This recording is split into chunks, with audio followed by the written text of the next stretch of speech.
एक गांव में एक किसान रहता था। उसका गांव के बाहर एक छोटा सा खेत था। एक बार फसल बोने के कुछ दिनों बाद उसके खेत में चिड़ियों ने घोंसला बना दिया।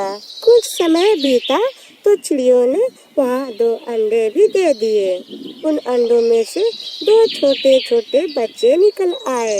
वे बड़े मजे से उस खेत में अपना जीवन गुजारने लगी। कुछ महीनों बाद फसल पक गया और कटाई का समय आ गया। गांव के सभी किसान अपने खेतों की फसल की कटाई में लग गए। अब चिड़िया और उसके बच्चों का वह खेत छोड़कर नए स्थान पर जाने का समय आ गया था। एक दिन खेत में चिड़िया के बच्चों ने किसान को ये कहते हुए सुना कि कल फसल कटाई के लिए अपने पड़ोसी से पूछूंगा और उसे खेत में भेजूंगा। ये सुनकर चिड़िया के बच्चे सहम गए थे और किसान की बातों से सभी परेशान हो गए। उस समय चिड़िया कहीं गई हुई थी। जब वह वापस लौटी तो बच्चों ने उसे किसान की बातें हुई सभी बता दी। माँ, आज हमारा यह अंतिम दिन है। रात में हमें दूसरे स्थान के लिए यहाँ से निकलना होगा। चिड़िया ने उत्तर दिया, इतनी जल्दी नहीं बच्चों, मुझे नहीं लगता कि कल खेत में फसल की कटाई होगी। चिड़िया की कही बात सही साबित हुई। दूसरे दिन किसान का पड़ोसी खेत में ही नहीं आया और फसल की कटाई नहीं हो सकी। शाम को किसान खेत में आया और खेत को जैसे का तैसा देख दोबारा वो गुस्से में आ गया। पड़ोसी तो नहीं आया, ऐसा करता हूँ कल अपने किसी रिश्तेदार को भेज देता हूँ। चिड़िया के बच्चों ने फिर से किसान की बातें सुन ली और परेशान हो गए। जब चिड़िया को उन्होंने ये बात बताई तो वो बोले, तुम लोग चिंता मत करो, आज रात हमें जाने की जरूरत नहीं है। मुझे नहीं लगता कि किसान का रिश्तेदार आएगा। ठीक ऐसा ही हुआ और किसान का रिश्तेदार अगले दिन खेत में नहीं पहुंचा। चिड़िया के बच्चे हैरान थे कि उनकी माँ की हर बात सही हो रही है। अगली शाम किसान जब खेत में आया तो खेत की वही स्थिति देख दोबारा गुस्से में आ गया कि ये लोग कहने के बाद भी कटाई के लिए नहीं आते हैं। कल मैं खुद आकर फसल की कटाई करूँगा। चिड़िया के बच्चों ने किसान की ये भी बातें सुन ली। अपनी माँ को जब उन्होंने ये बात बताई तो वो बोली, बच्चों, अब समय आ गया है खेत छोड़ने का। हम आज रात ही ये खेत छोड़कर दूसरी जगह चल जाएंगे। दोनों बच्चे हैरान थे कि इस बार ऐसा क्यों है। जो माँ खेत छोड़ने की तैयारी में उन्हें पूछा तो चिड़िया बोली, बच्चों, पिछली 2 बार किसान कटाई के लिए दूसरे पर निर्भर था। दूसरों को कहकर उसने अपने काम से पल्ला झाड़ दिया था, लेकिन इस बार ऐसा नहीं है। इस बार उसने यह जिम्मेदारी अपने कंधों पर ले ली है, इसलिए वह स्वयं आएगा और सारी फसल की कटाई खुद करेगा। अब चिड़िया के बच्चे भी काफी बड़े हो गए और उन्हें उड़ना भी सीख लिया था। फिर उसी रात चिड़िया और उसके बच्चे उस खेत से उड़ गए और कहीं और चले गए। इस तरह खेत की फसलें कटने से पहले ही चिड़िया सुरक्षित स्थान पर चली गई थी।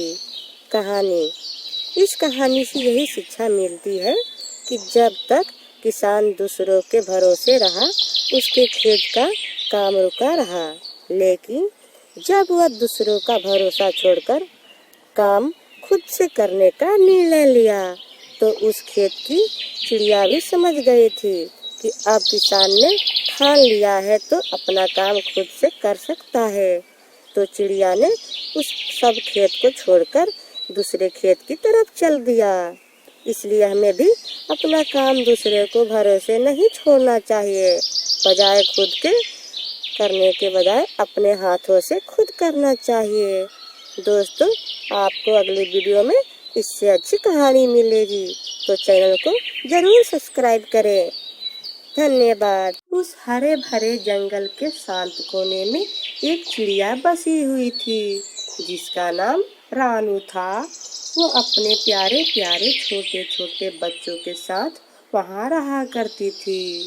उसके सुंदर और आरामदायक घर एक बरगद के लंबे पेड़ की शाखाओं में छिपा हुआ था। रानू रोज अपने बच्चों को जीवन जीने का पाठ पढ़ाती, उन्हें कैसे उड़ना है और खाने की तलाश कैसे करनी है, और तो और मुसीबत के समय अपनी रक्षा कैसे करनी है। इस तरह से सब बातें रानू चिड़िया अपने बच्चों को सिखाती। रानू का एक पुराना दोस्त कालू कौवा था। वो पास के पेड़ पर ही रहता था। वह अक्सर रानू के साथ खाने की तलाश में उसके साथ जाया करता था। जब रानू बच्चों के लिए खाना लेने के लिए उसका दोस्त कालू भी वहां आ गया। कालू ने रानू से पूछा, रानू, क्या तुम्हें उस क्रूर चील के बारे में कुछ सुना है? कल उसने कबूतर के बच्चों को अपना खाना बना लिया। रानू, सभी कबूतर के लिए दुखी है। सारे पक्षी अपने अपने बच्चों को लेकर बहुत डरे हुए हैं। रानू ने बताया, हाँ कालू, मैंने भी सुना है कि उसके कबूतर के 2 बच्चों को खा लिया है। अगर वो समय से न आती तो दुष्ट चील उसके तीसरे बच्चों को भी खा जाता। कालू ने आगे बताया, देखो रानू, मैं तुम्हें डरा नहीं रहा, बल्कि बहुत भारी दिल से बता रहा हूँ कि उस चील का निगाह अब तुम्हारे घर पर है। मैंने उसे आज तुम्हारे घर के ऊपर घूमते हुए देखा है। तुम्हें अब सावधानी से रहना होगा। रानू कालू की बातें सुनकर डर गई। घर पहुंचने के पर उसने अपने प्यारे बच्चों को गले से लगाया। वह जानती थी कि उसके बच्चे अब खतरे में हैं। सुबह होते ही रानू ने अपने दोस्त कालू से मिलने की मदद से चली गई। रानू ने कालू से कहा, कालू भैया, हमें उस अत्याचारी चील को यहाँ से भगाना ही होगा, वरना वो हम सबके बच्चों को बारी बारी से मारकर खा जाएगा। कालू रानू की बातें से सहमत था, लेकिन उसने रानू से पूछा, पर हम सब चील का सामना अकेले कैसे करेंगे? रानू ने अपना प्लान बताया। कालू समझ गया। रानू ने अपने बच्चों को कालू के घर छोड़ दिया। दोनों दूसरे दिन पक्षियों से मदद मांगने के लिए निकल पड़े। सीधा सामना करने की बजाय रानू ने अपनी बुद्धिमत्ता का इस्तेमाल करके उस अत्याचारी चील को बेवकूफ बनाने का निर्णय लिया। उसने कालू और दूसरे पक्षियों की मदद से मिलकर जानबूझकर दूसरे पेड़ में एक घोंसला बनाया, जो उसके असली घर की तरह ही दिखाई दे रहा था। घोंसले के अंदर उसने पत्थर, कीड़े, टहनियाँ, बाकी सारे कीड़े मकोड़े रख दिए और उन्हें घास से ढक दिया। उसने घोंसले की बनावट इस प्रकार की बनाई मानो उसके स्वयं का बच्चों का बैठने का घर है। रानू जानती थी कि चील की तेज आंखें इस घोंसले को देखेगी। सभी पक्षी छुप गए। जब सूरज धीरे धीरे ढलने लगा, चील रानू के घर के ऊपर चक्कर काटने लगा। बच्चों को अकेला समझकर वह सोना रानू के बच्चों को उतारा। जैसे ही चील उसने हमला करना, उसकी चोंच पत्थर से टकरा गई।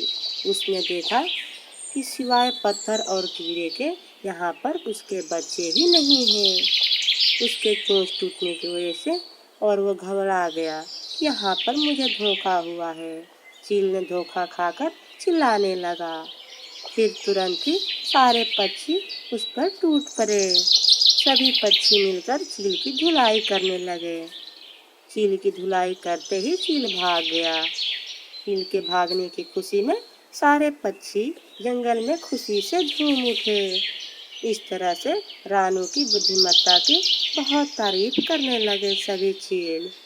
तो दोस्तों, आपको भी इस कहानी से सीख मिला ही होगा। हमें धैर्य से काम लेना चाहिए, ना कि जल्दीबाजी में कोई कदम उठाना चाहिए। अगर हम धैर्य से काम लेंगे तो कोई भी समस्या हम सॉल्व कर सकते हैं।